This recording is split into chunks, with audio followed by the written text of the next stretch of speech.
All right, 8:28 a.m. on this Thursday morning's OTB AM, and it's towards the end of the year now, so we wanted to touch on the Formula 1 year that was and a few of the news stories doing the rounds in the sport over the last week or two. Delighted to say Jack Nicholls, the BBC Radio 5 Live F1 commentator, joins us on the line this morning. Morning, Jack, how are things? Morning, good, thank you. Great to have you on. Thanks so much for taking the call this morning. We do want to focus on the year that was and a few of your highlights of the Formula 1 calendar just gone. But there has been a few stories doing the rounds over the last week or two in the sport, and the FIA banning political signs has been one that's rumbled people to some degree. I know Sebastian Vettel and Lewis Hamilton often, two of the proponents of various signs. The Arrest the Cops Who Killed Breonna Taylor t-shirt famously that Lewis Hamilton wore in 2020. Has this been a surprise or something a long time coming from the FIA? I think it's the first thing to point out is that it's not sort of exactly a banning, because it's just a request. I say just, it is a request that these demonstrations or political points have to be approved in writing by the FIA beforehand. So on paper, that suggests that, let's use Hamilton's Breonna Taylor t-shirt. He could, in writing, put it to the FIA, I want to wear this t-shirt on the podium, and they could, in theory, accept it. But the worry is, of course, that they wouldn't, and that they are giving themselves the power to deny anything, basically, that anyone wants to make in terms of a political statement. So those actions are not banned; they just have to get permission before they happen, and it's doubtable that they would get the permission. So it's a little interesting, and I think it has kind of come a little bit out of nowhere, to be perfectly honest. You might remember earlier this year there was a whole debate about jewelry and what jewelry you could or couldn't wear that kind of suddenly came out of nowhere. So it feels like the FIA are kind of flexing their muscles a little bit in terms of, you have to do what we say, and they're trying to kind of lay down the law, which I think has caught people out a little bit. I don't think anyone was expecting this new kind of regulation. Is part of this, Jack, that most sports organisations probably have these rules on their statute books anyway, and that there's a bit of a loophole here, and that we would actually expect if you were going to make a protest, you would make a protest irrespective of what the rules were. So this is really just tidying up some administrative nonsense, really, and that it doesn't change anything, because ultimately, like, if the sanctions are going to be what we would expect, like please don't do that again, or I can't imagine if Lewis Hamilton makes a protest next year that the sanction will be anything significant in terms of pushing him down the grid or banning him for a race, surely. Yeah, there's nothing in these new wordings and regulations that suggest what the punishment will be. It's not, if you do a political protest, then you lose 10 championship points or you get a race ban or anything. There doesn't appear to be anything sporting that would come from it. And as you say, just clarifying the wording like this would make it a protest. And if Hamilton, if let's say Hamilton, Vettel's retiring, as you say, but if a driver decides to do a protest, now it's against the rules, then it is still a protest, and so you're protesting it. So changing the rules to make it a protest doesn't really seem to change a huge amount, and that's why I think it's more of a kind of power move from the FIA rather than anything that will necessarily have a huge impact. It's fairly reactive, all this, Jack, from the FIA, isn't it? Because I remember that Hamilton wearing the t-shirt on the podium, and that has kind of led to them now allowing drivers to only wear race suits closed up to the neck on the podium. So it seems to be something they're like, as things happen and as drivers make certain stands, they're like, oh yeah, maybe we should nip that in the bud.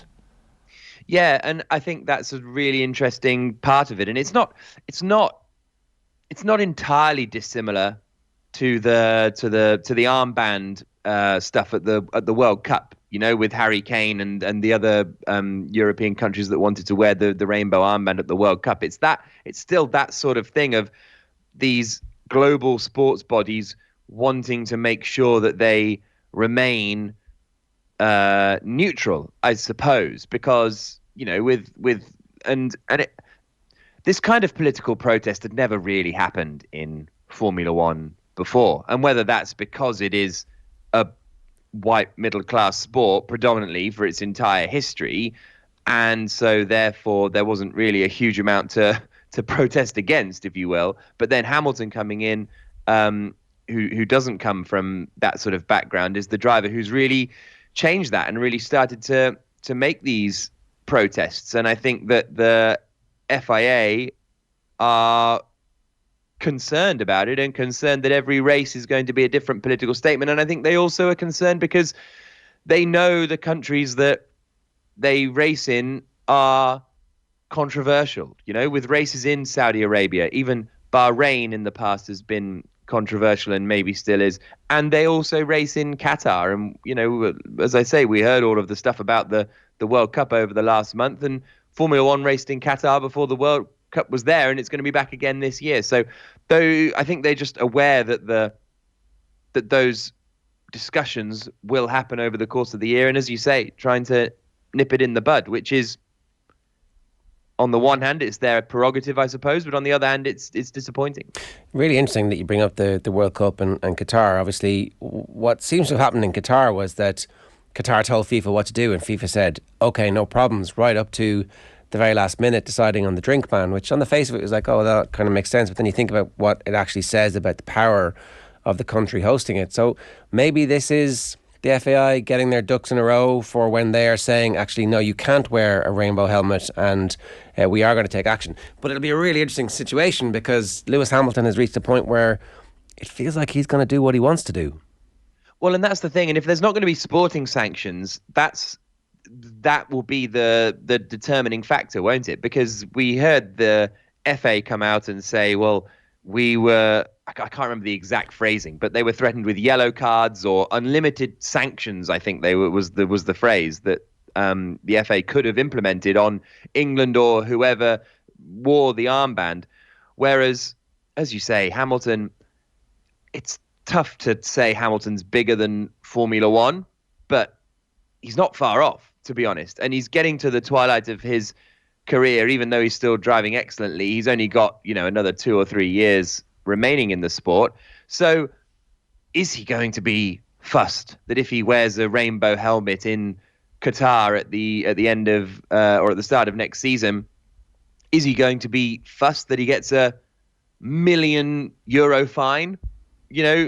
No, I don't think so. I think he would do that for that level of publicity that it would get, and for that level of awareness that it would raise. So that's the challenging thing, is when you have an independent sporting celebrity such as Hamilton, can the FIA really stop him doing anything he wants? I don't know. It's funny, Jack, isn't it? Because we so much controversy, understandably, over the Qatar World Cup, and yet in Formula One, I mean, it's like water off a duck's back, because they've been having races in these countries for so many years. I remember even this season, wasn't it, in Jeddah, where you have a rocket strike in Saudi Arabia, not far from the track. Smoke coming across the track, and drivers wondering where this is coming from. So, if there's a sport that's well equipped to deal with controversies or issues like this, it is Formula One.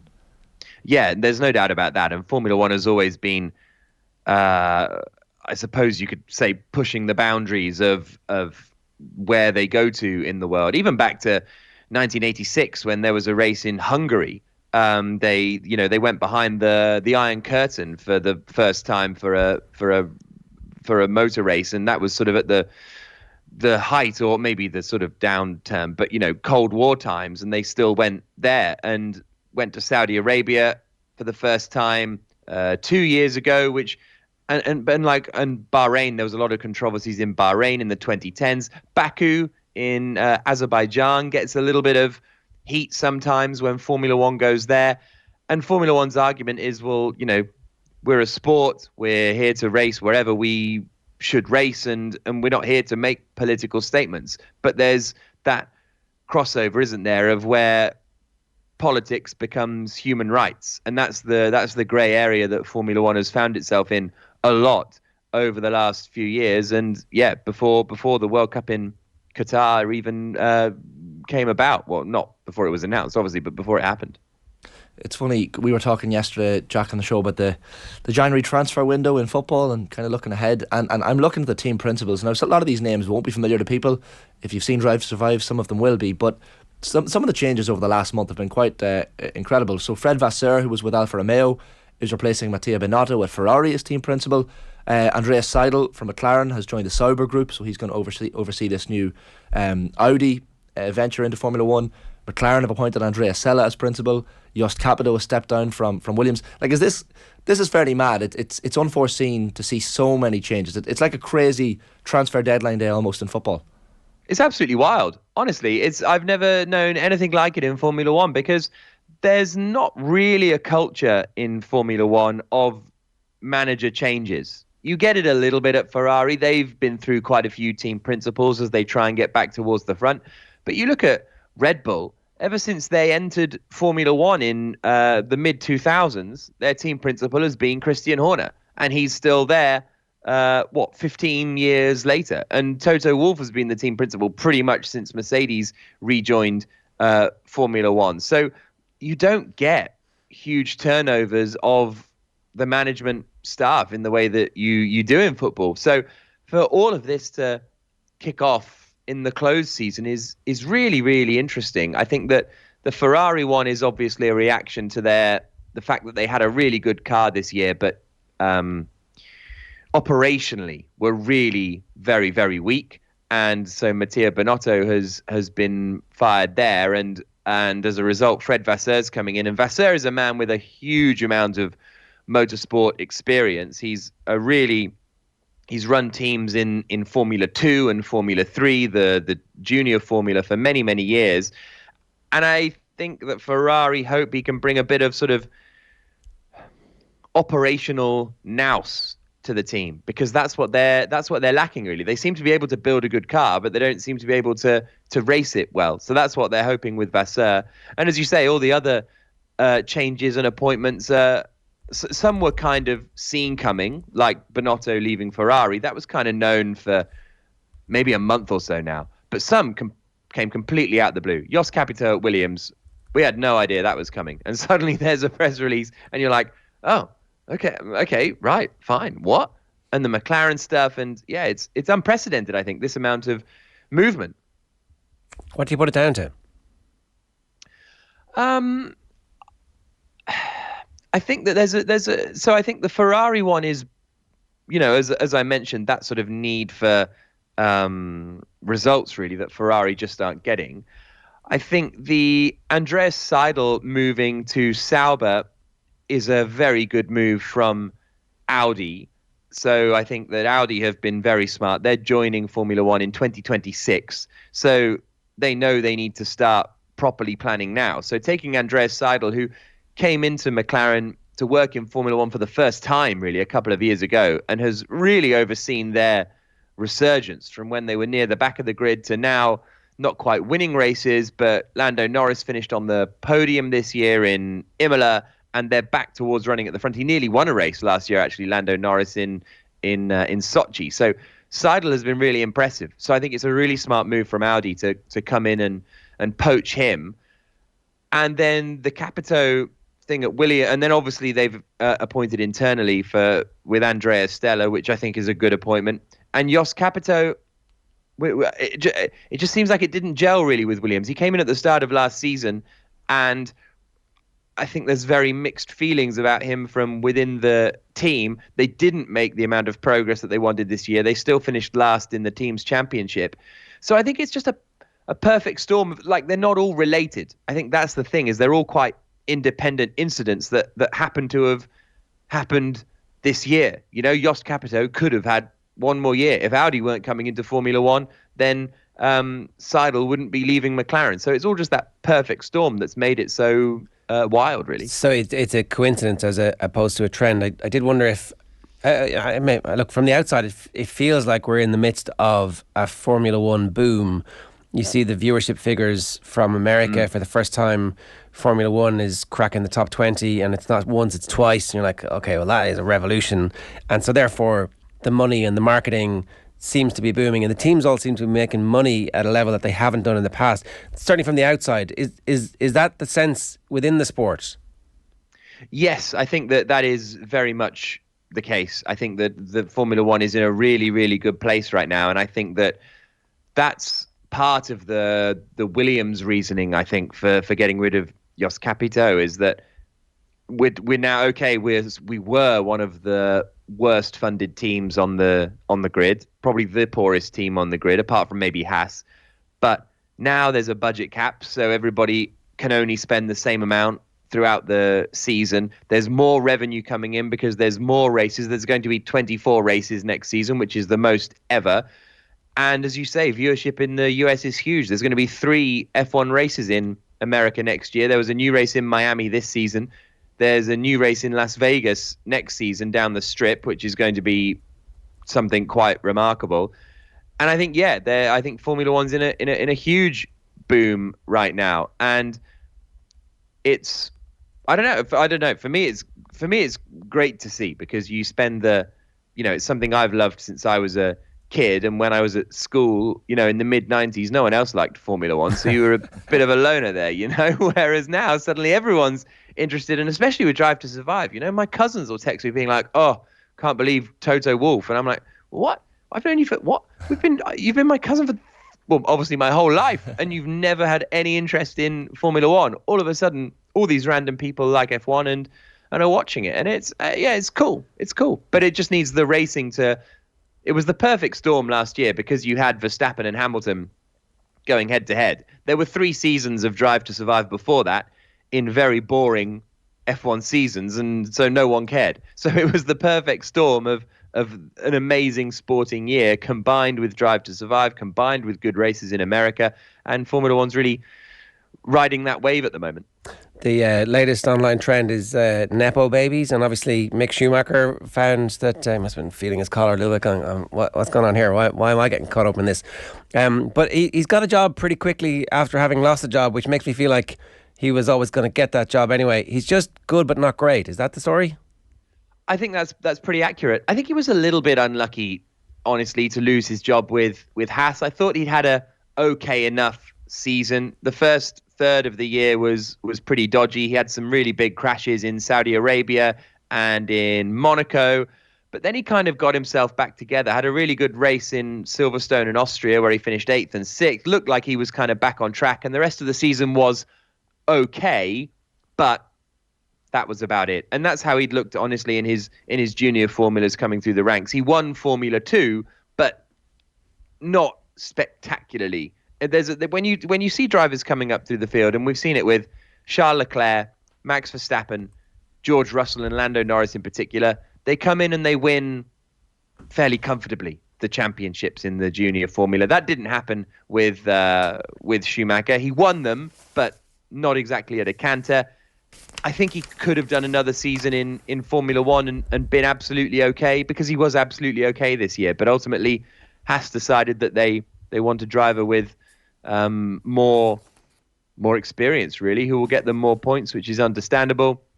So he's going to be the reserve driver at Mercedes, which is a neat synergy, because his dad Michael ended his career with Mercedes. In fact, he started his professional career with Mercedes in the late 1980s, racing in sports cars. So there's a nice synergy there. I don't think reserve driver at Mercedes will lead to a Formula One seat, to be honest. I don't think he's now in the running to take over from Hamilton, but if he impresses, you never know, because Nick de Vries was the reserve driver for Mercedes this season, and he's ended up with a seat in F1 next year. So the Mick Schumacher story in F1 might not be completely over just yet. Finally, Jack, we'd asked you to kind of pick out your top few moments from the calendar year just gone, and you'd mentioned Bahrain, where we had the Leclerc winning ahead of Sainz, Silverstone, unbelievable race, and Carlos Sainz winning his first ever Formula One Grand Prix. And then, of course, one that stood out for me as well in my memory was Japan, where Verstappen wins, gets enough points to secure the championship, but that terrifying moment where Pierre Gasly almost hits the tractor, I think it was, on the side of the track. What was your standout moment from the year we've just had? Yeah, I think Japan was a really crazy one, because not only Verstappen won the championship, but he won the championship not knowing he'd won the championship, because he didn't think he had enough points. Johnny Herbert told him, "You've won the championship." Verstappen said thanks, but didn't really believe him. The team didn't believe him. No one really believed that the FIA had got it right, but they had, even though they got it wrong. It was a very complicated and strange point scenario. So that was a weird way to end the season. But I think Bahrain was really exciting because it looked like we were going to have a title fight. Leclerc and Verstappen were wheel to wheel for 3 or 4 laps, swapping places for the lead. And you were like, okay, It's not Verstappen versus Hamilton anymore. It's Verstappen versus Leclerc. But I think that Silverstone race was it was the race of the season. You just never knew what was going to happen. Verstappen dominating it, gets a bit of damage. The car drops back, drops pace. And all of a sudden you've got Hamilton overtook 2 cars in one corner at one point. While Sainz was fighting with Perez, Hamilton came through to take both of them. It was a remarkable race. Looked as though Hamilton was going to win it for a while, but Sainz took his first win, and it was just a brilliant Formula One race. The 2022 British Grand Prix will be one that we talk about in 10 years' time of being like, what a race! Huge crash at the start as well for Zhou Guanyu. It just really had everything. Jack, great to have you with us this morning. Enjoy Christmas. Thanks a million. No worries. Have a good day. It's Jack Nicholls there from BBC 5 Live, commentator from the Formula One season just gone. The highlights